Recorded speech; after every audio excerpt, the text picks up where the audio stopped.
Qual o verdadeiro significado da Páscoa? Coelhinho da Páscoa? Ovos, chocolates? Essa é a verdadeira Páscoa?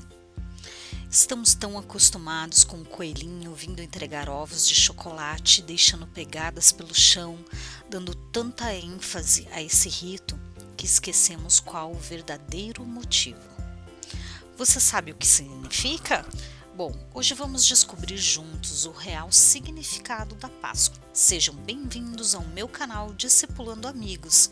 Se você não me conhece, me chamo Andréia Cris. E antes de começarmos esse vídeo, peço a vocês que, se gostarem do conteúdo, por favor, se inscreve no canal, dá um like e, se puder, compartilha com seus amigos.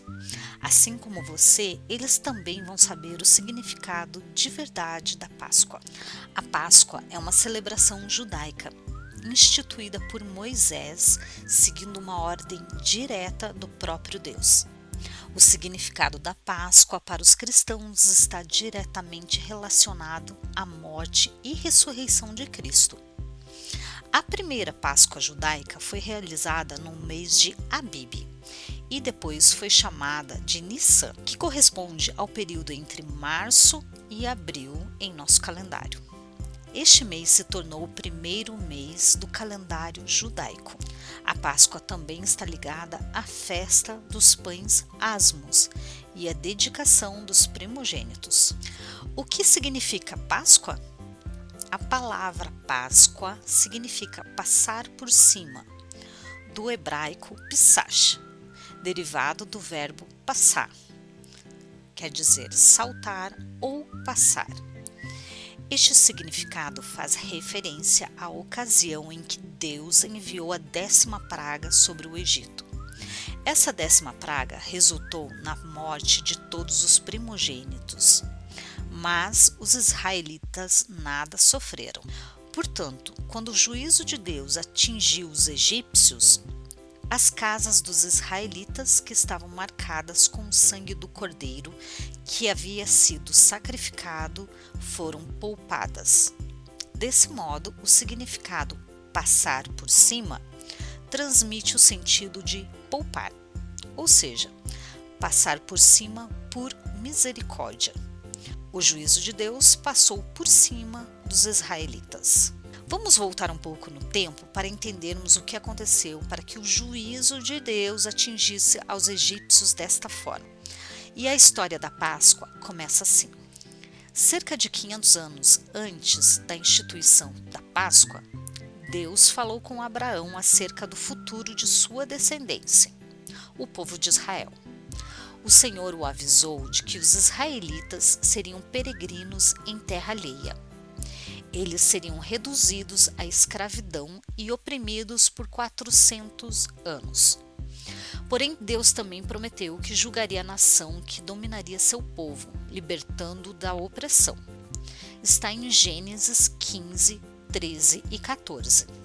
Mais tarde, José, bisneto de Abraão, foi traído por seus irmãos e vendido como escravo, e acabou parando no Egito. Depois de enfrentar muitas dificuldades, segundo o plano soberano de Deus, José se tornou governador do Egito, ao liderar as ações que garantiam que o Egito tivesse mantimento numa época de terrível escassez. A crise levou a casa de Jacó, que era o pai de José, até o Egito em busca de alimentos. Então eles descobriram que José havia sido exaltado por Deus naquela terra e que ali a descendência de Abraão sobreviveria. Durante algum tempo, os israelitas viviam com dignidade no Egito. Mas José e toda aquela geração morreram e chegou o tempo em que se levantou um faraó que não conhecia José e escravizou o povo de Israel. Está em Êxodo 1, do 6 ao 11. Depois de mais de 400 anos que os israelitas estavam no Egito, Deus levantou Moisés como libertador de seu povo. Esse processo envolveu 10 pragas que o Senhor enviou ao Egito. Mas foi a última praga que constituiu na morte dos primogênitos do Egito o episódio que deu origem à celebração da Páscoa. E a origem e o significado da Páscoa judaica. Quando Deus anunciou a 10ª praga, ele também deu instruções a Moisés de como os israelitas deveriam proceder.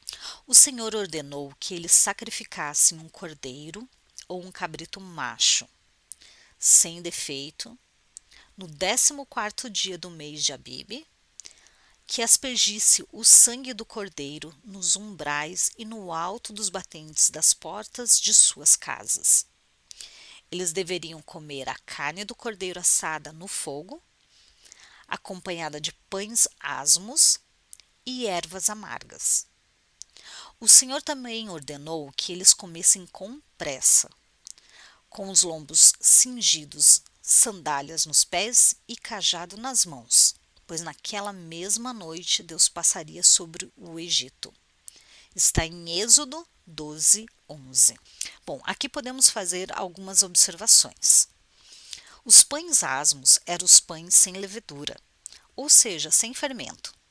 Os pães asmos deveriam ser comidos como lembrança da pressa durante o êxodo.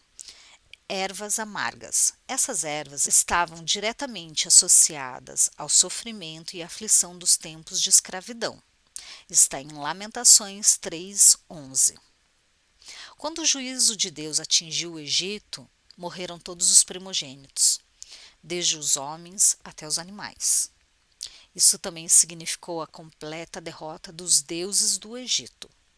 O significado da Páscoa judaica está claramente registrada no livro de Êxodo, quando lemos: E acontecerá que, quando os vossos filhos disserem: Que rito é esse?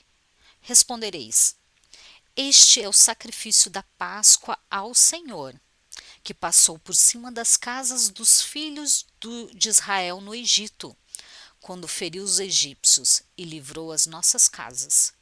Então o povo se inclinou e adorou. Está em Êxodo 12, 26 e 27. A Páscoa na época de Jesus. Os evangelhos trazem várias passagens que relatam a celebração da Páscoa durante a vida de Jesus. Nosso Senhor era levado por seus pais a Jerusalém todos os anos para a festa da Páscoa. Está lá em Lucas 2:41. No Evangelho de João, por exemplo, encontramos pelo menos 4 referências à festa da Páscoa. Nesta época, o cordeiro era sacrificado na área do templo e seu sangue era lançado por um sacerdote sobre o altar. A refeição pascal podia ser comida em qualquer casa da cidade. Era comum que os judeus se reunissem em grupos, assim como o grupo de Jesus e seus discípulos, que se reuniam no cenáculo, formando um tipo de unidade familiar. As profecias sobre a Páscoa e Jesus. O profeta Isaías profetizou acerca do Messias, dizendo como um cordeiro ele foi levado ao matadouro. Isto está lá em Isaías 53:7. E João Batista, falando acerca de Jesus, fez a importante declaração: Eis o Cordeiro de Deus que tira o pecado do mundo. João 1:29. Jesus foi traído, preso, crucificado durante a festa da Páscoa em Jerusalém. Tudo isso ocorreu muito provavelmente numa sexta-feira, embora alguns defendam a quarta-feira.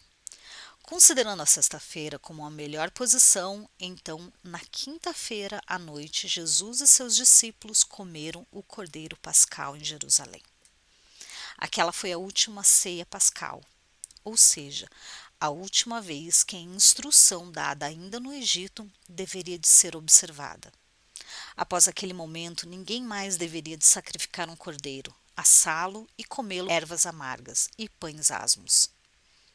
O Cordeiro de Deus seria sacrificado num sacrifício perfeito e definitivo, sem a necessidade de qualquer complemento. Ao invés da carne de cordeiro assada, das ervas amargas e dos pães asmos, nosso Senhor instituiu o pão e o vinho em memória dele.